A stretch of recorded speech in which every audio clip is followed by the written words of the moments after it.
அந்த காலத்துல என்ன பண்ணுவோம், மூக்கு கிடைக்குதுன்னா குழம்பு மஞ்சள் நல்ல நிலை விளக்கு ஏற்றிட்டு அதை காய்ச்சிட்டு அந்த புகையை 2 வேளை இழுத்துருந்தாலே போகும், கொரோனாவே வராது. ஒண்ணுமே கிடையாது. இதுக்கு பயந்து என்ன பண்ணோம், இதை பண்ணலாமா அதை சாப்பிடலாமா, டாக்டர்கிட்ட பேக்கேஜ் பேசி சாப்பிட்டாங்க நிறைய பேர்.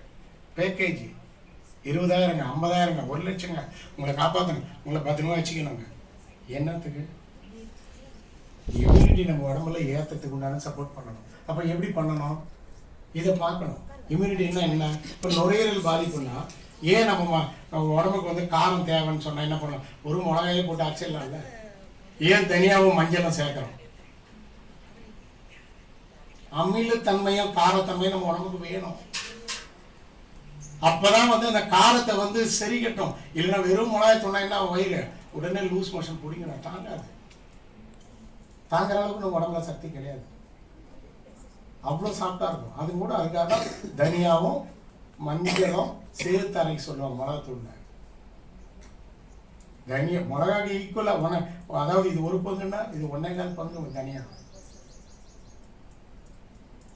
இது 4ல் 1 பங்கு மஞ்சள் போட்டு அரைப்பாங்க. அந்த அமிலத்தன்மையும் காரத்தன்மையும் அது அளவுக்கு அதிகமாக இருக்குது மஞ்சள் தான். அது ஒரு கிருமி நாசினி. லேடிஸை வந்து அதுக்காக தான் சொல்லுவாங்க, காலையில் குளிச்சுட்டு போது மஞ்சள்லாம் பூசிட்டு போனால் கொசுவே கடிச்சா கூட கொசு செத்துக்கணும். காலையில் போய் தானி தெளிக்கும் போது கோலம் போடும்போது காலையில் லேடிஸுங்கெல்லாம் இது பண்ண குளிச்சுட்டு மஞ்சளை காலெல்லாம் பூசிட்டு எல்லா இடத்துல தெரியிற இடமெல்லாம் பூசிட்டு போனாங்களா கண்டிப்பாக கொசு கடிக்காது. அந்த காலத்தில் அதான் வியாதி கிடையாது. கொசு கடிச்சு யாரும் எல்லாம் வெடிக்கால் 4 மணிக்கெல்லாம் எதுவும் சாணி போடுவாங்க. கொசு நிறைய இருக்கும், இருந்தால் கூட ஒன்றும் பண்ணாது.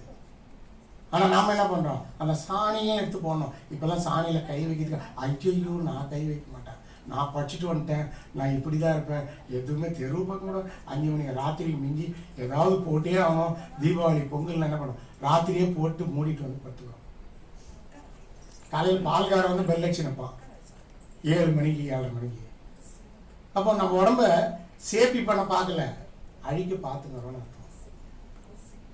இதுதான் நிறைய இந்த நுரையீரலை வந்து சாதாரணமாக பாதுகாக்கிறது இல்லை. நுரையீரலினுடைய சப்போர்ட்டு தான் ஹார்ட்டுக்கு தேவை. 2ம் பேரலல். இது எவ்வளோ மூச்சு கரெக்டாக வாங்குதோ அந்த அளவுக்கு ஹார்ட் வந்து அவ்வளோ நல்லா இருக்கும். அப்போ நுரையீரலில் என்னென்ன பங்கு உண்டு? சித்தர்கள் 3000 வருடம், இன்னைக்கு இவர் வாழ்ந்தது திருமூலர் 3000 வருடம் வாழ்ந்ததுக்கு காரணம் நுரையீரல் தான். உடம்புல இருக்கிற மீதி எல்லா பார்ட்ஸும் கிடையாது. ஏன்னா மூச்சு பயிற்சி, அந்த மூச்சு பயிற்சியை தியானமாக பண்ணார். எவ்வளோ முடியுதோ அந்த அளவுக்கு பண்ணத்தினால தான் வந்து என்ன பண்ணார், 3000 வருஷம் வாழ்ந்தார். 300 வருஷம் வாழ்ந்தவங்கலாம் இருக்காங்க, 800 வருஷம் வாழ்ந்தவங்கலாம் இருக்காங்க. எதனால்? இந்த மூச்சு பயிற்சி. அதை எப்படி பண்ணணும்? தினமும் எழுந்த காலையில் நல்லா எழுந்தவுடனே பெட்லேயே என்ன பண்ணோம், கையை நல்லா தேய்ச்சிட்டு எழுந்தவுடனே கண்ணை திறக்கணும்னு அவசியம் இல்லை. ஐயோ இவங்க மோத்தல் முடிச்சுமே எப்படி இருக்குது அதெல்லாம் நீ நினைக்க வேணாம். கண்ணை மூடிக்கினே என்ன பண்ணோம், 3 வாட்டி பண்ணிவிட்டு அதுக்கப்புறம் மெதுவாக உன் கையை இப்படி பார்த்துட்டு தான் நீ அப்புறம் அல்லது பார்க்கணும். ஏன்னா உன் கையை நீ நம்பலைன்னு சொன்னால் அடுத்தவங்களை பார்த்துட்டு குறை சொல்லக்கூடாது. உன் கையை நீ நம்பு. இப்படி பார்த்துட்டு அதுக்கப்புறம் நீங்கள் வந்து மூச்சு பயிற்சி பண்ணாருங்க. மூச்சு பயிற்சி பண்ணும்போது தான் என்ன சொல்கிறோம், பலனை இப்படி வச்சிங்கன்னா எந்த பக்கம் துடிக்குதோ அது காற்று வரும், ஏதோ ஒரு மூக்கில் நமக்கு சூடாக வரும். அப்போ தெரிஞ்சுக்கலாம் மூக்கு நேரம் எதில் வருதுன்னு பார்க்கணும். வலது நாசினி இடது நாசினின்னு சொல்லுவோம். அதனால் வியாதி இருக்குதா இல்லையான்றது அதை வச்சே தெரிஞ்சுக்கலாம். அப்புறம் என்ன பண்ணோம், அப்போ மூச்சு பயிற்சியை இந்த 2 விரல நல்லா தெரிஞ்சுங்க. இந்த 2 விரல இப்படி சேர்த்துக்கணும். இது 2 விரல், இந்த 2 விரல மட்டும் இதில் இதை அழுத்திக்கணும். இதில் மூக்கில் இழுக்கணும். அப்புறம் இந்த மூக்கை அழுத்திட்டு இதில் விடணும். இதில் இழுத்துட்டு திருப்பி இதில் இழுக்கணும், இதில் விடணும். இதை மட்டும் காலையில் 5 நிமிஷம் பண்ணால் போதும். மினிமம் 5 நிமிஷம், மேக்ஸிமம் 15 நிமிஷம் பண்ணுங்க. இந்த மூச்சை இழுக்குது வேகமாக இருக்கலாம், ஆனால் நிறுத்துறது வந்து எந்த அளவுக்கு முடியுதோ குறைச்சிட்டே வரணும். இதை பண்ணிட்டு குறைச்சிட்டே வந்தீங்கன்னா உங்களுக்கு எந்த பிரச்சனையும் வராது. நுரையீரல் பிரச்சனையே வராது, சளி பிடிக்காது, ஜுரம் வராது, நெஞ்சு கறிக்கிறது வராது, ஹார்ட் அட்டாக் வராது, எல்லாமே வராது. இந்த மூச்சு பயிற்சியை மட்டும் நிறுத்தி பண்ணலாம். ஆயுள் நீடிப்பு. இதுக்கு பேர் என்னன்னா ஆயுள் நீட்டிப்பு. 100 வருஷம் 300 வருஷம் வாழணும்னு நினைச்சா இந்த மூச்சு பயிற்சி மட்டும் தினம் தினம் பண்ணணும். நல்ல மூச்சை இழுத்து வயிறு நல்லா விரிங்கி சுரியணும். இதை மட்டும் தினமும் காலையில் 5 நிமிஷம், சாயந்தரம் 5 நிமிஷம் மினிமம் ஸ்டார்ட் பண்ணும்போது மேக்ஸிமம் 15 நிமிஷம் 20 நிமிஷம் வரைக்கும் பண்ணலாம். அப்படி பண்ணும்போது பார்த்தீங்கன்னா 40 வயசு தான் ஆயுள் இருக்குன்னா கூட அவன் 80 வயசாக மாறத்துக்கு 100% சப்போர்ட் பண்ணுவான். இங்கே போலூரில் ஒரு ஆளுக்கு பண்ணனாங்க, ஓலைச்சூரில் எடுத்துட்டோம். அவர் டேட்டு முடிஞ்சிச்சு. எப்படின்னா டேட்டு இன்றைக்கி நைட்டு 12 மணிக்கு மேலே அவங்க உயிரோடு இருக்க முடியாதுன்னு சொன்னாங்க. அந்த ஆளை போலூரில் ஒரு சிவன் கோயிலில் நைட்டு அவருக்கு உண்டான வேலையெல்லாம் சில வேலைங்கள்லாம் பண்ண சொல்லி ஓலைச்சூர்லேருந்து எடுத்து போய் பண்ணிவிட்டு வச்சுட்டு மறுநாள் காலைல 7 மணிக்கு தான் அவனுக்கு உயிர் வந்தது. 7 மணிக்கு அப்புறம் உயிர் வந்து இன்னைக்கு நல்ல வேலையில் இருக்கிறாங்க. சாதாரணமாக கிடையாது. நம்பனா ஓலைச்சுவடியெல்லாம் சாதாரணமாக கிடையாது. அந்த காலத்தில் நம்ம சித்தர் எழுதி வச்சு சாதாரண கிடையாது. இந்த வயசுல இவன் பொறப்பான்னு எழுதி வச்சிருக்கான். ஆனால் தவறாக பயன்படுத்துகிறவங்க வேற. நம்ம அதை பெருசாக எடுத்துக்கூடாது. ஓலைச்சுவடின்றது சாதாரணமாக கிடையாது.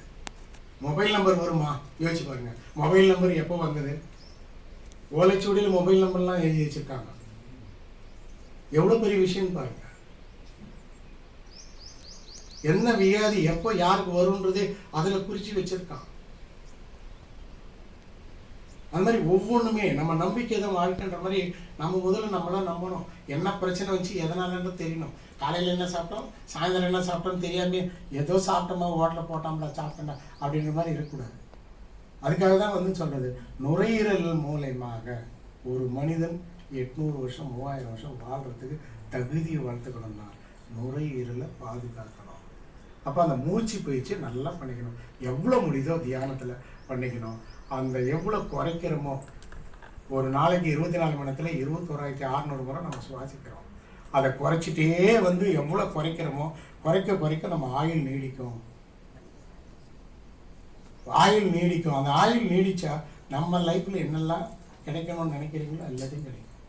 அப்போ நம்ம ஆடுறதுனால என்ன பிரயோஜனம், நம்ம எதுக்காக பிறந்தோம் அப்படின்றத யோசிக்கணும். நம்ம வாழ்றோம்னா யாருக்காவது ஒரு ஜீவனுக்கு ஒரு நாளைக்காவது ஒரு பிரச்சனையை சால்வ் பண்ணியிருக்கலாம், இல்லை ஒரு நல்ல சூழ்நிலையை அமைச்சிருக்கலாம் ஒரு உயிருக்காவது. அப்படி இருந்தால் வாழலாம். ஒன்றுத்துக்கு இல்லை இருந்தாலும் எதுக்கிடா உக்காந்து டெய்லி டாக்டர்கிட்ட போய் சாப்பிட்றது. இன்றைக்கெல்லாம் வீட்டிலலாம் பார்த்தீங்கன்னா பென்ஷன் வாங்கலாம் மதிக்கிறாங்க. பென்ஷன் வாங்கலைன்னா அந்தால செத்து போட்டு விட்டு நம்மளுக்கு கண்டுக்காது. சாப்பிட்ற தண்ணி கேட்பான் போட்டு யோசிச்சு பாருங்க. அப்போ நீங்கள் ஆரோக்கியமாக இருக்கிறதுல எவ்வளோ கவனம் செலுத்தணும்னு சொல்ல வரேன். நீங்கள் எத்தனை குடும்பம், நானே கண் கூட பார்த்தேன், ஏன்னா தண்ணி கொடுத்துட்டு வாடான்னா கூட தண்ணி கொடுத்துட்டு தண்ணி கொடுங்கன்னு சொன்னால் கூட சார் அதை குடிச்சுட்டு அவங்க கொடுத்தாங்க. எவ்வளோ கேவலமாக இருக்குது. அதுக்காக தான் வந்து நம்ம என்ன சொல்கிறோம், இந்த மாதிரி ஒரு சூழ்நிலையை வந்து வரவேற்கக்கூடாது. யாருக்கும் வரக்கூடாது. யாருக்கும் வரக்கூடாதுன்றதுக்காக தான் நம்ம இந்த விஷயத்தை சொல்கிறோம். வேற ஒன்றும் இல்லை. அதனால் நீங்கள் ஆரோக்கியத்தில் முக்கியம் கொடுக்கணும் அப்படின்றதான். அடுத்தது வந்து ஒன்றே ஒன்று தான் கடைசி. ரத்தம் நம்ம உடம்புல